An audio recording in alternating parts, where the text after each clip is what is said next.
Salut, dans cette vidéo, je vais te dire pourquoi les réseaux sociaux sont un très gros problème. J'espère que tu vas bien, bienvenue sur la chaîne Iron Psychology. Et aujourd'hui, je vais te donner 4 solutions pour utiliser les réseaux sociaux de la meilleure des manières. Avant de commencer, n'oublie pas de t'abonner et d'activer la cloche. J'annonce, c'est le moment un peu chiant de la vidéo, donc si tu veux passer, n'hésite pas. Il faut savoir que dans le monde entier, il y a plus de 4,2 milliards de personnes qui utilisent régulièrement les réseaux sociaux. Donc tu t'imagines bien que là, ça fait plus de 50% de la population mondiale, ce qui est énorme. Et le temps moyen passé, en France, on va se concentrer en France ici, c'est 1h40. Juste pour info. Je te mets en description le lien de mes sources, voilà, où j'ai trouvé un petit peu ces petits chiffres. Il y a plein d'autres stats qui sont super intéressantes, mais bon, je t'ai sorti les deux principales.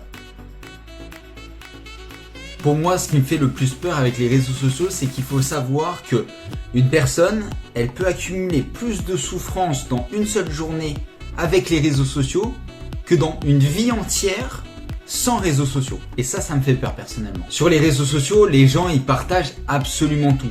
Sauf que ce qu'il faut comprendre, c'est que, bien sûr, c'est beaucoup plus stylé de partager ta villa que de partager ton appartement. Et en fait, c'est ça le problème, c'est que on va envier les gens pour les belles choses qu'ils ont, et ça, c'est une forme de souffrance déjà. Un autre gros problème qui est provoqué par les réseaux sociaux, c'est pareil, du fait de l'hyper-exposabilité. On connaît absolument la vie de la personne, on sait exactement ce qu'elle fait, à quel moment, avec les stories entre autres sur Instagram, que les gens qui les suivent croient connaître la personne.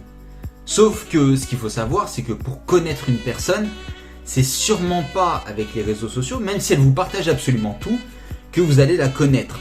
Au contraire, vous n'allez pas bien la connaître, parce que il faut savoir que derrière une caméra, vu que c'est ce qu'on fait quand on se filme sur une vidéo YouTube, c'est ce qu'on fait quand on est en story, et bah c'est un autre contexte que la vraie vie.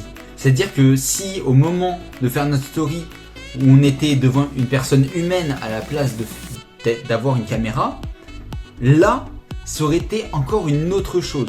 Donc c'est impossible en soi de connaître quelqu'un grâce aux réseaux sociaux, retenez bien ça. D'ailleurs, n'hésite pas à me dire en commentaire, tiens, quel est ton réseau social préféré ? Bien sûr, les réseaux sociaux ne sont pas exclusivement négatifs. En tout cas, si on veut le voir uniquement négatif, ça sera. Mais moi, je vois du bien. Tout simplement, la première, c'est que les réseaux sociaux et Internet en général est une multitude d'opportunités en même temps. En fait, ça nous crée littéralement des opportunités dans tous les sens. Donc, on a énormément d'opportunités, et donc on peut absolument créer et avoir tout ce qu'on veut grâce aux réseaux sociaux. En deux, tu peux apprendre quasiment tout sur les réseaux sociaux de nos jours.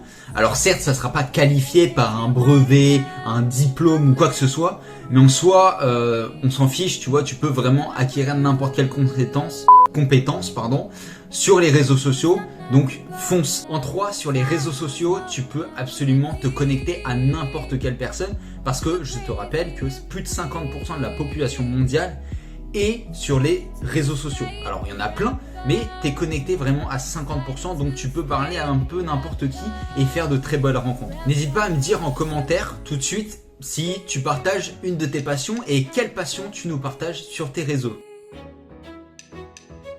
Pour prendre le bon côté des réseaux sociaux et laisser de côté le mauvais, il faut tout simplement que tu arrêtes d'agir comme un robot, tout simplement.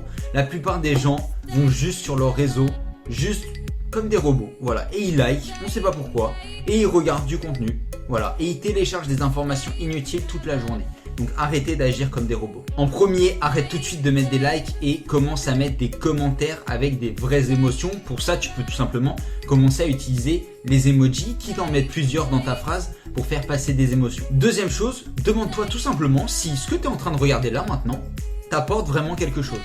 Si la réponse est non, hop, on s'en va. Si la réponse est oui, ok, on reste. En fait, ça va te permettre de sélectionner qu'est-ce qui est bon pour toi et qu'est-ce qui est mauvais, tout simplement. En 3, il faut absolument réduire le temps passé sur les réseaux sociaux, de 30 à 40 minutes peut-être pour les personnes lambda qui voilà checkent un peu leur réseau, qui discutent avec la famille souvent, à plutôt 1h, 1h20 pour tout ce qui est créateur de contenu. Moi personnellement, j'essaie vraiment de limiter un maximal un maximum ma présence sur les réseaux sociaux pour ne pas télécharger des mauvaises informations et des choses qui me servent à rien. Et 4, là maintenant, désabonne-toi d'absolument tous les contenus qui ne t'apportent rien et qui te partagent juste leur vie, juste pour le fun. J'espère que cette vidéo t'aura plu. N'hésite pas à partager à un pote qui regarde un petit peu trop les réseaux sociaux. N'hésite pas à t'abonner, à activer la cloche comme d'habitude.